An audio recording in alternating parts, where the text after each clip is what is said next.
Eu quero ministrar uma palavra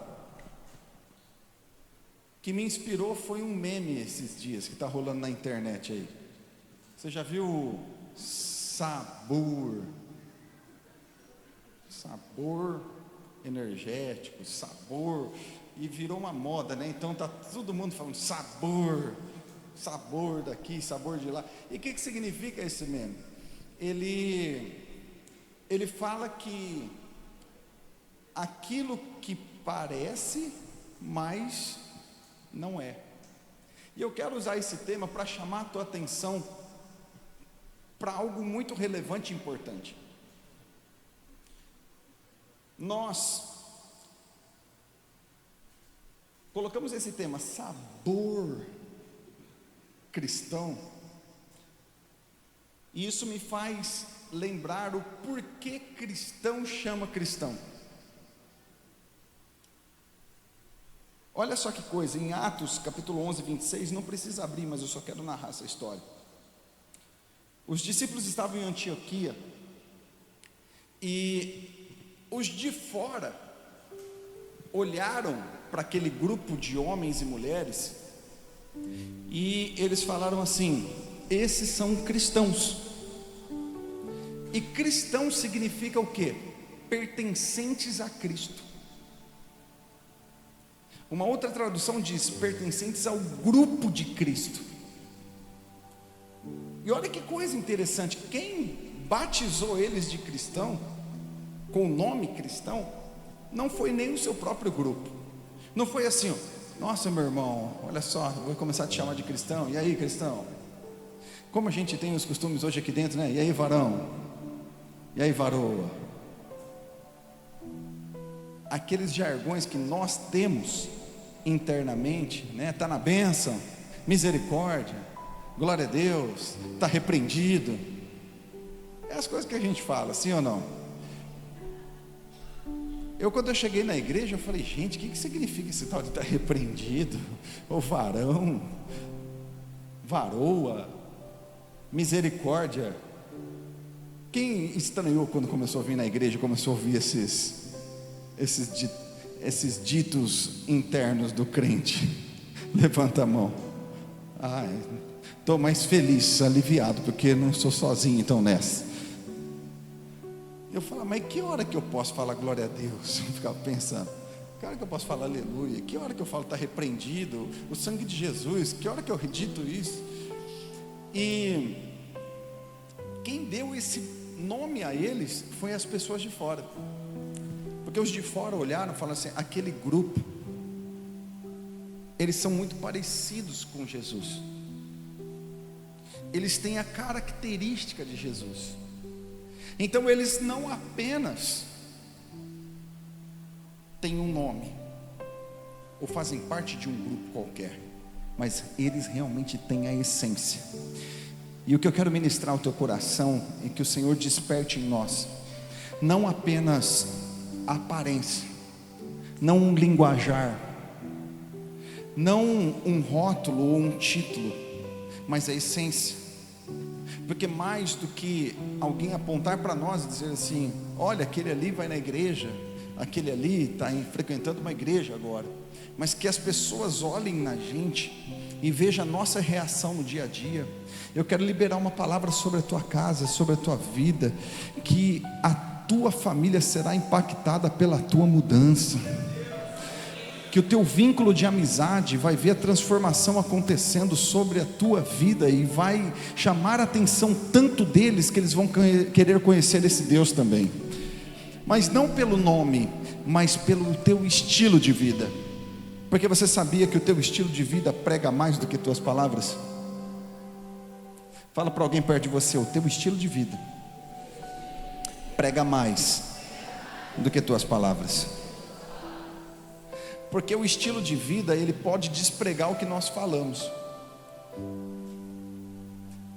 Porque eu posso falar para alguém de Jesus: olha, Jesus te ama, Jesus quer mudar a tua vida. E a pessoa, ela acredita naquilo que a gente fala, mas se o nosso estilo de vida vai contrário àquilo que nós estamos falando, a pessoa passa a olhar e falar assim: essa pessoa aí serve a Deus? Quer vir falar de Deus para mim? Talvez você já falou isso de algum cristão que é na igreja. Se for para servir a Deus desse jeito, eu não quero. Se for para ir na igreja assim, eu não vou. Porque o estilo de vida, ele pode despregar aquilo que a gente está falando para a pessoa, mas silenciosamente a nossa maneira de viver pode pregar para as pessoas. Então o que traz mais impacto é como a gente vive, não é sabor de crente, mas é ser de verdade. Quero trazer alguns pontos aqui para a gente refletir junto. Mateus capítulo 5, versículo 13 diz assim: vocês são o sal da terra, mas se o sal perder o seu sabor, como restaurá-lo? Não servirá para nada, exceto para ser jogado fora e pisado pelos homens. Esse texto me faz refletir em algo. O sal, ele foi feito para um propósito. Ele tem um propósito. Qual que é o propósito do sal? Sabor, temperar. Agora, se o sal ele perder o seu sabor e você jogar ele na comida, é a mesma coisa que nada. Se você pegar o sal e colocar sobre a salada, é a mesma coisa que nada. Ele perdeu o propósito, e quando ele perde o seu propósito, ele não serve para mais nada. Isso nos chama atenção para algo. Não adianta apenas ter a aparência, eu preciso ter a essência. Eu não posso apenas, sabe, irmãos, aprender o linguajar, sentar no domingo na igreja. Não é somente sobre isso, mas é sobre ter algo de Cristo em mim, é ter o Espírito vivendo dentro de mim, é eu ter relacionamento com esse Deus, que faz toda a diferença, e o que faz eu cumprir o meu propósito nessa terra. Olha que coisa, eu quero contar a história para vocês de John Wesley. Ele em 1735, ele estava partindo para fazer missão nos Estados Unidos, saindo da Inglaterra, indo aos Estados Unidos, numa embarcação. E nessa embarcação, de repente, começa a vir uma tribulação muito grande. O mar começou a ficar agitado, lançando de um lado para o outro. E John Wesley, ele começa a ficar com medo. E quando eu falo de John Wesley, talvez você não conheça, mas John Wesley é um dos maiores pregadores da história. Ele foi um homem tremendamente usado por Deus. Foi um homem que impactou a sua geração. E nesse ponto da sua vida, ele já era um estudioso. Ele estudava muito as Escrituras, sistematicamente. Você conhece alguém sistemático? Que tem que ser daquele jeito, daquela forma, bem metódico? John Wesley era assim. Só que quando ele está dentro desse barco e as águas começam a jogar o barco de um lado para o outro, chacoalhar tudo, a tempestade vindo, ele ficou com medo de morrer e o barco virar. Só que ele olha dentro do barco, ele vê um grupo de moravianos. Quem que eram os moravianos? Era uma vila, um grupo de pessoas que decidiram se consagrar ao Senhor, se separar ao Senhor, e eles intercederam por 100 anos para que houvesse um avivamento. Então, desse grupo de moravianos foram enviados missionários para muitos lugares, e dentro dessa embarcação tinha um grupo de moravianos, e ele olha para aquele grupo, e ele vê aquele grupo louvando, cantando e adorando, e o barco quase virando. Aí ele declara assim: eu percebi que o meu cristianismo era apenas intelectual, e o daqueles homens era real. Porque o primeiro ponto que eu quero falar com vocês é: no momento em que somos exprimidos, é que revelamos na verdade o que tem dentro da gente. Como que eu sei de verdade o que existe dentro de mim? É quando as coisas perdem o controle, quando as coisas ficam complicadas, quando as coisas começam a sair diferente daquilo que eu imaginei. Tem pessoas que vão para Cristo e falam assim: ó, eu estou indo para Jesus porque estava tudo errado a minha vida, e eu estou indo para Jesus porque eu quero que Ele mude a minha história. Talvez você é essa pessoa. Eu fui essa pessoa. Eu fui para Cristo porque não estava legal as coisas para mim. Tem outros que de repente vão para Jesus porque as coisas estão bem. E qual que é o perigo disso tudo? É porque eu posso ir para Jesus as coisas estando mal, e quando melhorar, ali revela o meu coração. Ou eu posso ir para Jesus as coisas estando tudo bem, e quando ela piorar, ali revela o meu coração. Eu quero dizer para você que vai existir momentos na nossa vida que nós vamos ser experimentados, nós vamos ser provados, e em sua maioria das vezes vai extrair de nós o que de verdade somos. É nesses momentos mais complicados que a gente revela se tem realmente essência ou só somos o sabor. Esses dias o Lipe, ele comprou um miojo de picanha. Você já comeu miojo alguma vez na vida? Quem já comeu miojo aqui alguma vez na sua vida? Levanta a mão. Olha, eu achei que eu estava sozinho. Meu Deus do céu. O nutritivo miojo está lá assim escrito: sabor legumes. Tem legume ali dentro? Não tem. Ele comprou um escrito sabor picanha. No meio do jejum Daniel, ele falou: pai, eu posso comer? Porque acho que eu não posso, porque é sabor picanha. Eu dei risada e falei assim: filho, você acha que eles pegaram a carne e colocaram dentro do saquinho? Falei: não. E outra coisa, você já comeu sabor picanha de miojo? Quem já comeu alguma vez na vida aí? Nós fomos enganados, porque não tem nada a ver com picanha aquilo.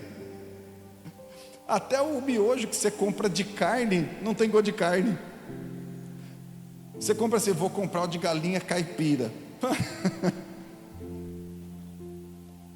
Não tem sabor de galinha aquilo.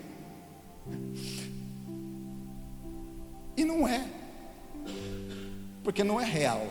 Aquilo na verdade só tem o sabor, mas não é. Eu falo isso, queridos, porque o cristão, na verdade, segundo ponto, que não vive conforme a palavra, ele só tem o sabor. Como assim? Vou dizer para você. A nossa maneira de falar revela o que tem no nosso coração. Cara, deixa eu ver se esse é cristão de verdade. Você quer ver? Começa a conviver junto e começa a ouvir o que sai da boca. Aí você vai se surpreender com os palavrão que vai sair. De repente você olha e fala assim: nossa, que bênção, eu entrei nessa empresa agora, vou trabalhar do lado do irmão. Aí vai você trabalhar do lado do irmão, todo iludido, e começa a trabalhar do lado do irmão. Na hora que você vai ver, você fala: como assim? Pode falar esses palavrão? Você quer conhecer um homem? Programa um futebol, arma um jogo, você vai conhecer o homem. Irmãos, eu já vi pastor falando palavrão jogando bola, outro querendo brigar. E eu não estou falando de campeonato, final de Champions League, não. É pelada mesmo. É aquele jogo que você marca assim, não está valendo nada, mas parece que está valendo tudo. E aí começa uma xingação e palavrão daqui. Aí você fala assim: peraí, esse aqui tem sabor, porque não é. Você entende? A boca fala o que o coração está cheio. Você vai conhecer, por exemplo, as pessoas pela boca. Tem gente, irmãos, que tem uma língua felina, uma língua macabra. Você encosta, está falando mal de um, está falando mal de outro. Irmãos, tem gente que eu vou falar para você uma coisa. Você quer avaliar de verdade quem é quem que você deve andar, quem que não deve? Olha o teor da conversa dessas pessoas. Avalia isso. Antes de você encostar, caminhar junto, repara, fala assim: peraí, deixa eu ver o que está falando, deixa eu ver o que está saindo. Porque aí você vai encostar perto, está falando mal do irmão, está falando mal da irmã, está falando mal do pastor, está falando mal do líder, está falando mal do chefe, está falando mal do empregado, está falando mal da... Irmão, tem gente que parece que é um para-raio de má notícia. Olha o que a Bíblia diz, ó. Efésios 4:29. Não saia da sua boca nenhuma palavra imprópria. Deixa eu ler lá, vai, para a gente ler junto a mesma versão.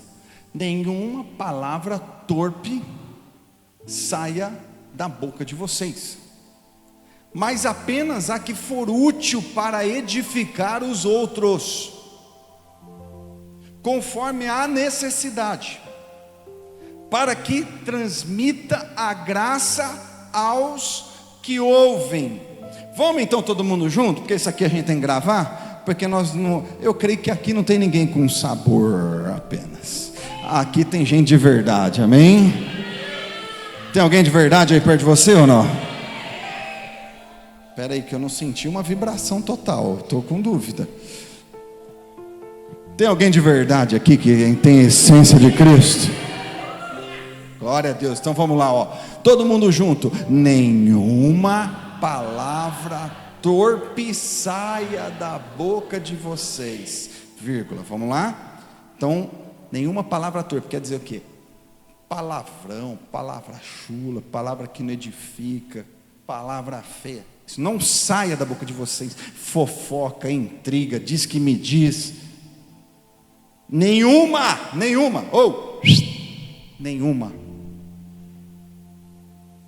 Não é de vez em quando. Nenhuma. Mas apenas a que for útil para, vamos lá, vamos ler todo mundo junto? Mas apenas a que for útil para edificar os outros. Então vamos lá. Eu estou com um novo. Tem gente, irmão. Eu posso falar umas verdades aqui hoje ou não? Posso mesmo? Tem gente que dá medo de deixar novo convertido perto. Dá medo, porque fala tão mal dos outros, que a pessoa quando chega na igreja, a outra pessoa que está chegando nova pode olhar e falar assim: nossa, é aqui que eu quero ficar? É no meio desse povo que está falando mal um do outro? É assim que respeita a outra pessoa? Irmãos, olha o que a Bíblia diz: mas apenas aqui for útil para edificar os outros. Quer dizer, se sair alguma coisa da minha boca, que seja para levantar alguém, não para derrubar alguém. No teu trabalho, se você for abrir a boca, abre se for para levantar alguém, não para derrubar alguém. Se for para você derrubar alguém, sabe o que você faz? Você está num bom dia, aquele dia ruim, aquele dia que as coisas não estão muito legal. Você tem esse dia ou não? Sabe aquele dia que você fala: meu Deus, hoje nossa, estou irritado, estou azedo. Você já levantou azedo um dia? Sabe o que você faz nesse dia? Cala a tua boca. Porque se for para falar algo, para derrubar alguém, Não faz isso. Vamos continuar junto? Então, mas apenas a que for útil para edificar os outros, conforme a necessidade. Então quer dizer, tem gente que está precisando de uma palavra para se levantar, para se converter, para mudar, para ser transformado. Então eu falo algo de útil para atender a necessidade dessa pessoa. Nós temos mais de 8.000 promessas dentro da palavra de Deus. 8.000. E eu escolho falar mal da vida de alguém. Eu tenho assunto de sobra para falar, coisas boas, mas eu escolho criticar alguém. Vamos terminar junto então? Para que transmita graça aos que ouvem. Tem alguém vivo aqui para dar um glória a Deus, um aleluia? Para parecer que Deus está falando com o seu irmão do seu lado e não com você? Quando Deus está te pegando assim, sabe o que você faz? Glória a Deus, aleluia. É como se você tivesse tudo bem e está falando com o irmão do lado, entendeu? Pelo menos você dá uma disfarçada. Irmãos, eu devo falar de uma forma que transmite graça ao que ouve. Sabe, a gente precisa entender isso, que a maneira de eu falar revela se eu tenho o sabor ou se eu sou de verdade. Vamos seguir? Cristão de verdade, esse prega a palavra e faz discípulo. Esse fala de Jesus e está preocupado em fazer discípulo, porque é uma ordem. Jesus, antes de subir aos céus, ele chama os discípulos, eles reúnem. Eu sempre costumo dizer uma coisa, que as últimas palavras, eu acho que da vida de alguém, eu acho que são as que mais gravam. Quando eu estava, tudo que eu vivi, e eu fiquei assim, será que eu vou morrer? Será que eu não vou? Será que eu vou partir? Será que eu não vou? Teve um dia que eu estava em casa, a pastora estava aqui fazendo culto, e aí eu fui medir no oxímetro, meus batimentos e enfim, como que chama? Oxigenação. Aí eu medi a pressão estava muito alta, os batimentos estavam muito acelerados, coisa de eu levantado para ir no banheiro, beber uma água e voltar, assim, caminhando daquele jeito que eu estava ainda, com a perna arrastando assim, muito devagar. Foi para 140 os batimentos cardíacos, assim, e eu deitado, totalmente relaxado. E aí começou a aumentar mais. Aí eu mandei mensagem para ela assim: todo domingo os meninos estavam revezando para ficar um lá comigo, para não deixar sozinho e tal. Aí esse eu acho que foi o primeiro ou segundo domingo que eu fiquei sozinho. Falei, não precisa mais de ninguém não, já estou bom.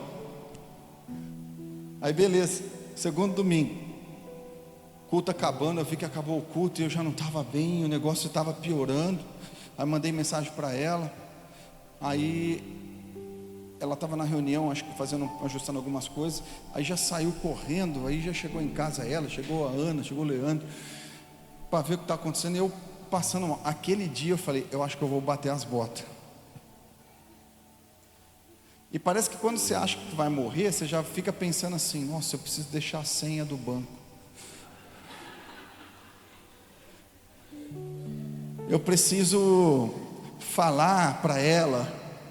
Eu quero gravar um vídeo para o Lipe ver. Quando ele estiver mais velho, lembrar de mim, deixando uma mensagem para ele. Eu peguei o celular e falei, o que será que eu posso gravar para ele?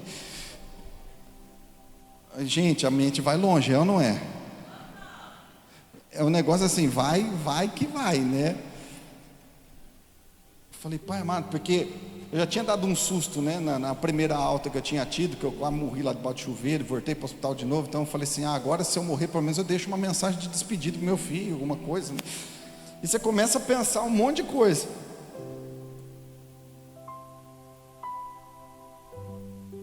Mas por que a gente quer deixar uma mensagem? Para que essa mensagem não seja esquecida.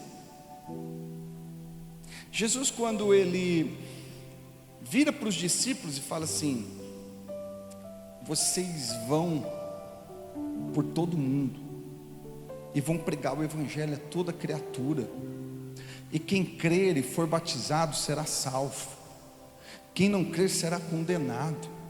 Vocês vão fazer discípulos por toda a terra. Irmãos, entenda uma coisa: aqueles homens, eles recebem essa última ordem, e eles vão lá, se fecham em oração, e quando eles recebem o poder, eles saem daquele lugar e saem pregando o evangelho, saem fazendo discípulos, eles saem cuidando de gente, porque na verdade, meu irmão, pregar o evangelho é falar sobre o nosso Senhor, sobre o nosso amado, aquele que mudou a nossa vida, mudou a nossa história, que ressignificou tudo aquilo que estava perdido em nós. Ele trouxe valor aonde não existia valor. Então pregar o evangelho para um cristão nada mais é do que uma alegria. Aonde você passa, você entende que é uma oportunidade de falar de Cristo. Se isso não tem acontecido com você, está com algum defeitinho, e isso precisa ser consertado. Porque se você está, sabe, meu irmão, no leito ali, você olha para alguém do lado, pode estar ruim que nem você, mas você fala: cara, eu preciso falar de Jesus para essa pessoa. Quando você olha para alguém, de repente num ponto de ônibus, você está do seu lado, você fala: cara, eu preciso criar uma oportunidade de falar de Jesus para essa pessoa. Quando você começa a entender que compartilhar o evangelho nada mais é do que uma ordenança de Jesus. Estava falando hoje cedo para os meninos aqui, saiu uma estatística nos Estados Unidos que 80% das pessoas que responderam essa pesquisa me surpreendeu demais. Pegaram pessoas que não vão à igreja, que não são cristãos, e perguntaram para elas assim: se te convidasse você de uma maneira formal e direta para você ir numa igreja, você iria? 80% das pessoas que não conheciam a Jesus responderam que sim. Você sabe que isso significa que 8 pessoas de 10 que você conhece, se você convidar de uma forma direta, essas pessoas vão aceitar vir com você para a igreja ao domingo, vão aceitar ir para o GC com você. Sabe por que não vai? Porque nós não chamamos. Então chamar, falar de Jesus, meu irmão, tem que fazer parte da nossa essência. Eu não sei você, meu irmão, mas quando você começa a ter um encontro com Deus, a vontade é assim: eu quero que essa pessoa prove do que eu estou provando, eu quero que essa pessoa viva do que eu estou vivendo. É uma experiência sobrenatural, e a gente, meu irmão, não pode deixar morrer isso na gente. A gente não pode ter só o sabor, a gente tem que continuar com a essência. Tem oportunidade? Prega a palavra. Você quer ver uma coisa? Saia daqui hoje atento nisso. Durante essa semana você vai perceber que vai cruzar o seu caminho algumas pessoas que vão estar sedentas e precisando ouvir a palavra. Você já viu aquela bola que está pingando assim, ó, na frente do gol? É só fazer assim, ó. Ô, gente, ninguém gosta de futebol aqui. Cadê os corintianos iludidos da vida aqui? Os corintianos ganham um joguinho e já se acha, né? Vi uns cruzando com bandeira. Eu falei assim: olha só que ilusão, gente. Corintiano se ilude com pouca coisa, né? Imagina se fosse tricampeão mundial. Olha, não tem um São Paulino aqui para me dar uma força, gente? Aquela bola pingando assim, ó. É só fazer assim, ó, pá. Vai aparecer no seu caminho gente assim: ei, rapaz, nossa, as coisas estão embaçadas em casa, hein? Irmãos, deixa eu te falar para você. Alguém contar problema para um cristão é a bola pingando na cara do gol para você falar de Jesus. Ei, eu vou repetir isso aqui que você precisa gravar, hein? Alguém contar problema para um cristão de verdade é a oportunidade que nós temos de falar de Jesus para eles. Ou não? Então, Alguém veio reclamar para você, alguém mandou uma mensagem no teu WhatsApp: "Ei, rapaz, as coisas estão difíceis, você encontrou com alguém, ei, as coisas estão embaçadas, ei, eu acho que vão mandar um monte embora aqui na empresa, hein? Vai aparecer." É aí que levanta. Espera aí, deixa eu ver se tem alguém aqui. É aí que levanta um cristão de verdade, e vai virar para esse e vai falar assim: "Deixa eu te falar uma coisa, eu não dependo de homens, eu dependo do Senhor. Se essa porta se fechar, a minha vida não vai acabar, Deus vai me abrir uma porta maior ainda." Aí o camarada vai olhar para você e vai falar: "Opa, peraí, o que está acontecendo? Tem um cara aqui diferente do meu lado." Porque é assim, meu irmão. É nessas horas que se manifesta o verdadeiro cristão, como oportunidade de falar de Cristo. Vamos lá. Quem tem sabor cristão, só parece, mas não é. Esse, meu irmão, é o crente. Você conhece o crente do YouTube hoje? Só assiste culto no YouTube, só vê pregação de YouTube, faz as orações da meia-noite, 3 horas da manhã, 6 horas da manhã, acompanha o Frei Gilson, acompanha todo mundo, mas não tem 5 minutos para entrar no quarto e falar com Deus. Precisa de intermediário, precisa de alguém, sabe, sempre para poder estar falando com Deus por ele. Olha o que Jesus disse, meu irmão, presta atenção. Nós vamos ouvir agora o mestre. O que o mestre disse. Mateus 6,6 ele diz assim: entra no teu quarto. Vamos lá então? Vamos ler o versículo inteiro? Mas quando você orar, vá para o seu quarto,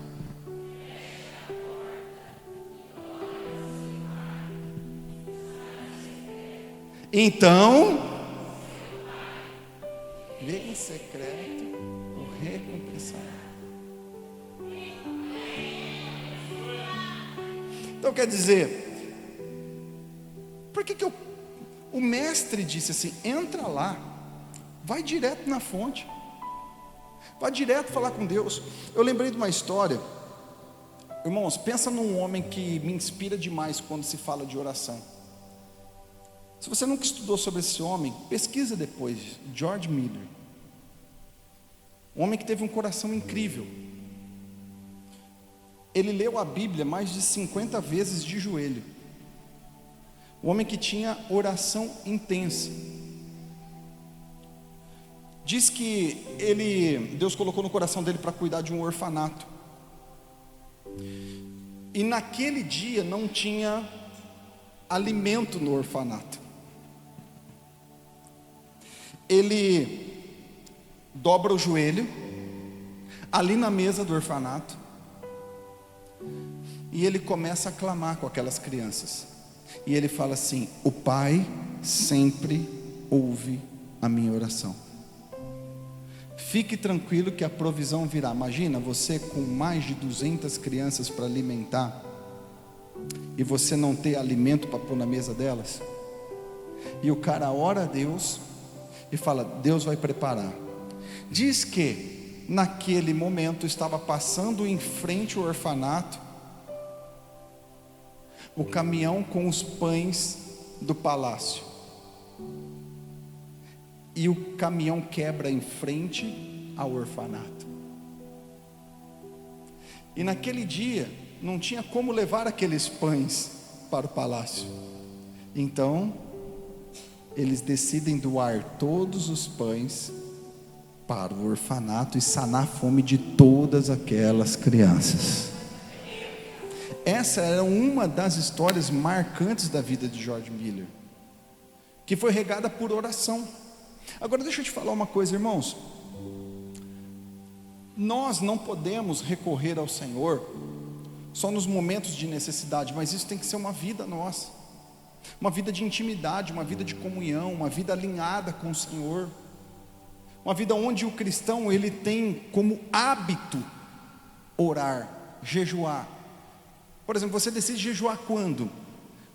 Quando só é levantado um propósito? Não, meu irmão. Se você vê que a tua carne está gritando, mate ela. Ore. Tenha intimidade. Porque a oração vai provocar algo no teu coração. Ela vai ativar a sensibilidade do sobrenatural. O cristão que tem sabor cristão, mas não é, ele tem dificuldade de crer no sobrenatural. Eu vou repetir isso aqui porque isso aqui é muito forte, tá? E você precisa gravar isso. Cutuca alguém e fala assim: você precisa ouvir isso. Fala: quem tem sabor cristão tem dificuldade de crer no sobrenatural. É simples assim. Quando você recebe uma palavra, Deus vai abrir uma porta grande para você. A gente tende a reagir como?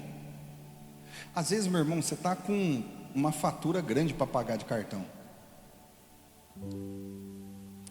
Você tem documento do carro para pagar. Você está com alguns compromissos que saiu meio da curva. Você está mexendo com construção, gastou mais do que podia. Aí você recebe uma palavra de livramento, uma palavra de socorro, uma palavra de provisão. Às vezes a gente faz assim: amém, glória a Deus, aleluia. Só que a gente tem dificuldade de acreditar de verdade que aquilo vai ser real. Então, uma vida de oração, ela ativa na gente a sensibilidade do sobrenatural. Você percebe que todas as vezes que a igreja passava por apuros, ela orava. Quando Pedro foi preso injustamente, a Bíblia diz em Atos que a igreja se reunia em oração fervorosamente pela vida de Pedro. E de repente, o que acontece com Pedro? Pedro está preso lá dentro, um anjo entra, o liberta, tira ele de uma forma milagrosa, ele passa por todos os guardas, ninguém vê ele, e ele chega lá na casa dos irmãos que estavam em oração. E aí quem foi receber se espantou: é você, Pedro? Pô, mas você está orando e você vai se espantar com o que você está vendo? É porque às vezes a gente ora e nem mesmo acredita no que ora. Às vezes a gente pede e nem mesmo acredita no que está pedindo. Só que o Senhor quer nos encorajar uma coisa: se você está orando, se você tem uma vida de oração, prepare-se, porque vai ser ativado a sensibilidade do sobrenatural. Irmãos, crer no sobrenatural tem que ser coisa natural para um discípulo de Cristo.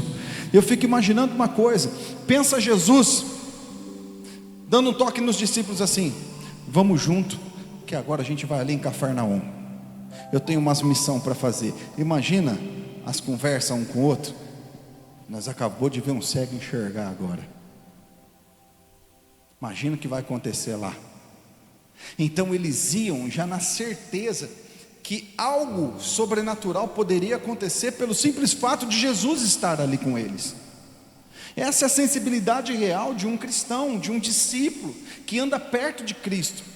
Ele entende que o sobrenatural não é um acaso, mas é algo que é real. O sobrenatural não é algo eventual.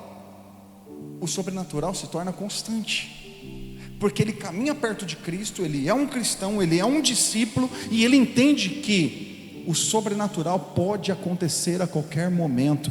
Eu não sei se tem alguém aqui com sabor, mas eu acho que não. Eu acho que tem um povo aqui que é de essência, que está entendendo o que Jesus está falando hoje aqui, que quando Ele está contigo, quando Ele está com você, quando Ele está na casa, meu irmão, se acostume e se prepara, porque o sobrenatural pode acontecer a qualquer momento. Fala para alguém, falou: sobrenatural pode acontecer a qualquer momento, meu irmão. Quando Jesus está junto com você, pode acontecer a qualquer momento.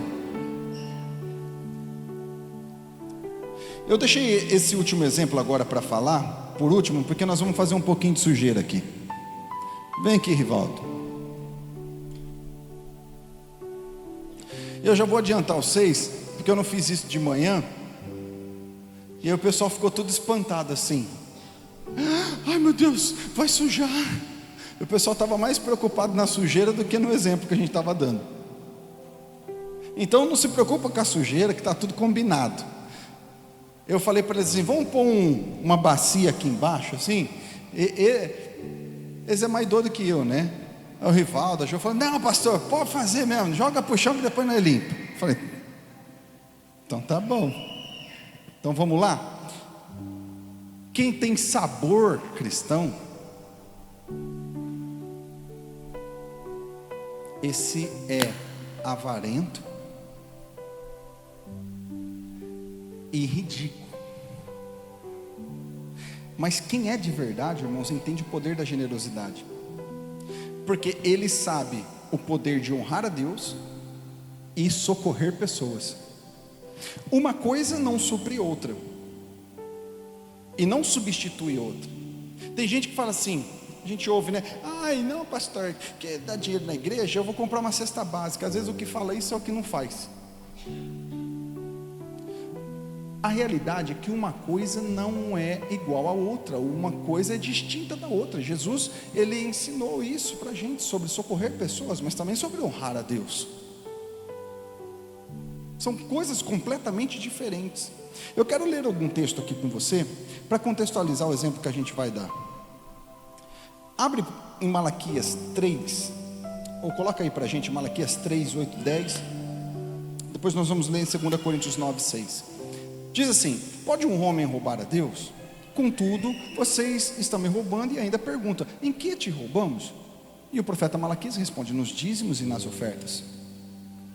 Vocês estão debaixo de grande maldição, porque estão me roubando. A nação toda está me roubando. Deus usando o profeta Malaquias, dizendo para a nação. E ele conclui dizendo: tragam o dízimo todo ao depósito do templo, para que haja mantimento na minha casa.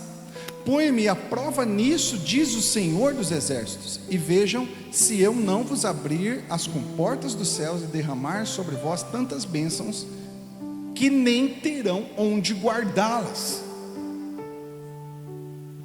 Você quer ver uma maneira justa que Deus colocou de provar o coração de todo mundo? Chama-se dízimo. Dízimo significa 10ª parte.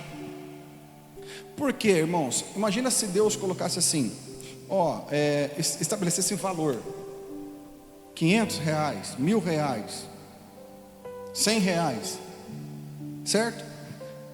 R$100 para quem tem muito não é nada, é dinheiro de metade de um rolê, sim ou não?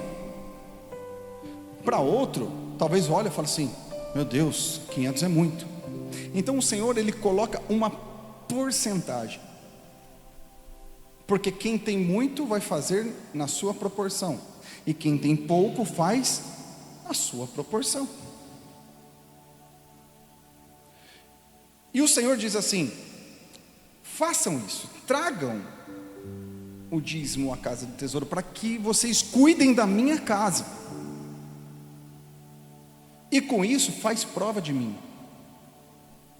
Falem para mim: eu estou honrando a tua casa, Deus, e eu preciso de portas abertas. E aqui você vê o único lugar na Bíblia que o Senhor fala para fazer prova dele, e diz o que? Se eu não derramar sobre vós tantas bênçãos, que nem terão onde guardá-las. Posso ouvir um amém? Olha o que diz em 2 Coríntios 9, 6.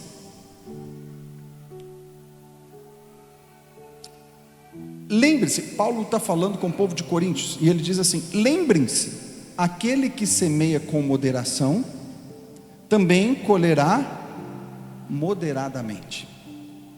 E aquele que semeia com fartura, também colherá fartamente. Paulo está dizendo assim: se eu planto muito, eu colho muito. Agora, se eu planto pouco, eu colho pouco. E ele está falando para o povo de Coríntios, usando o exemplo do povo da Macedônia, dizendo assim: o povo da Macedônia são o povo mais pobre que existe, mas é o povo mais generoso que existe. E ele está ali dizendo à igreja de Coríntios o seguinte: que Deus dá semente àquele que semeia. E aí ele complementa dizendo: Aquele que semeia pouco, colhe pouco, e aquele que semeia muito, colhe muito. Isso quer dizer o que, irmãos? Que o Senhor vai nos honrar na medida em que semeamos. Vira para alguém e fala assim: Deus honra na medida em que semeamos. Então existe promessa do alto sobre a nossa vida. Quando nós fazemos algo para o Senhor, nós receberemos medida do alto. Não é promessa minha, não é promessa da igreja, é promessa de Deus para nós. Só que, olha só, vem aqui, Rivaldo. Todo mundo tem uma semente, seja pouco ou seja muito. Tem uns que tem mais, tem outros que tem menos, mas todos têm algo na mão, sim ou não? Observe uma coisa.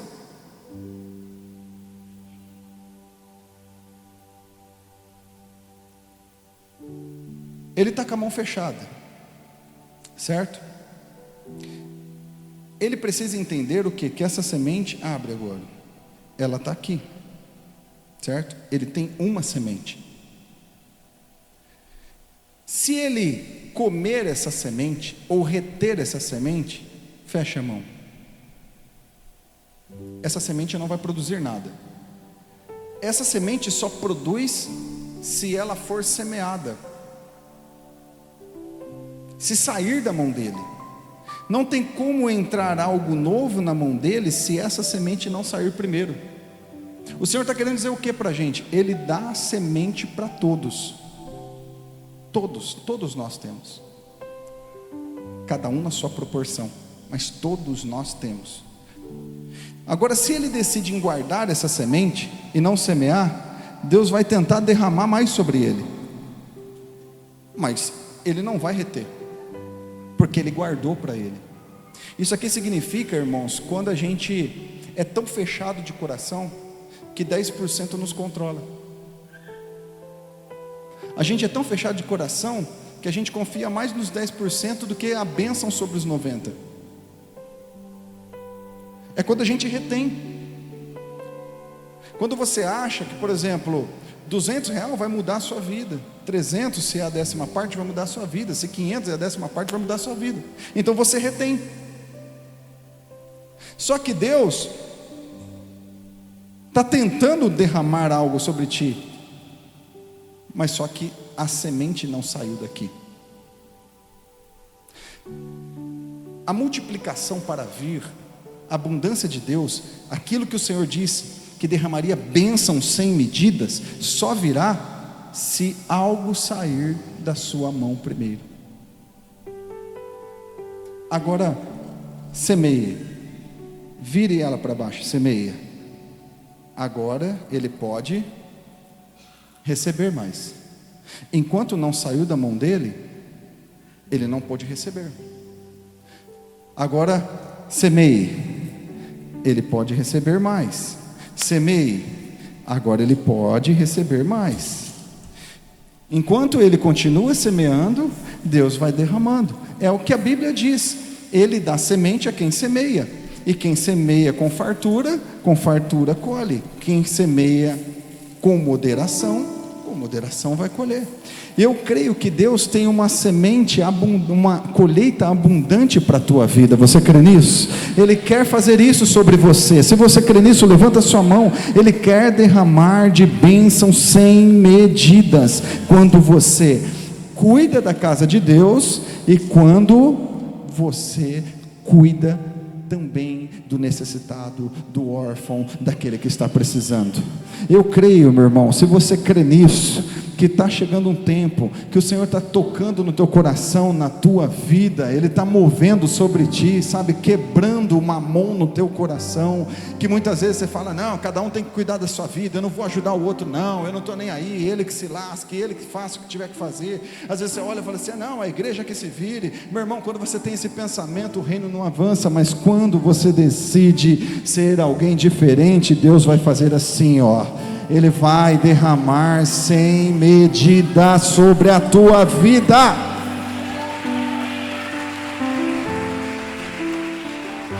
Pode levar.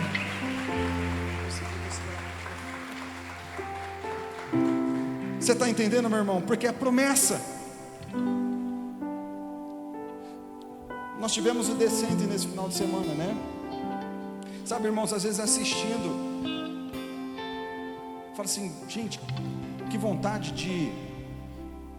Porque se 200, eu não me recordo agora o número exato, mas se poucas igrejas na nação se levantassem para bancar um órfão, não teria mais crianças para ser adotada. Se a igreja se levantasse para ser mais generosa, irmãos, quantos missionários poderiam ser enviados? Se a igreja se torna mais generosa, quanto a gente poderia investir em tráfego pago mensalmente para alcançar mais pessoas por mês? Se a igreja é mais generosa, irmãos, quantas pessoas a gente não pode abençoar? Então você entende, sabe por que Satanás quer travar o teu coração para isso? Primeira coisa, porque ele trava a prosperidade de Deus sobre a tua vida, o fluir do derramar de Deus sobre você. Segunda coisa, quando ele trava o teu coração para isso, ele trava a expansão do evangelho. E a gente, às vezes, quando tem o sabor, a gente fica assim, eu que não vou dar meu dinheiro, eu que não vou fazer isso, meu irmão. Eu acho que quem mais perde é a gente que não faz. Porque Deus sempre vai quebrar um coração, Deus sempre vai tocar no coração, vai fazer pessoas de verdade entenderem propósitos. Deus quer convocar uma geração, não só para ter sabor, não para ter aparência, mas para ser de verdade.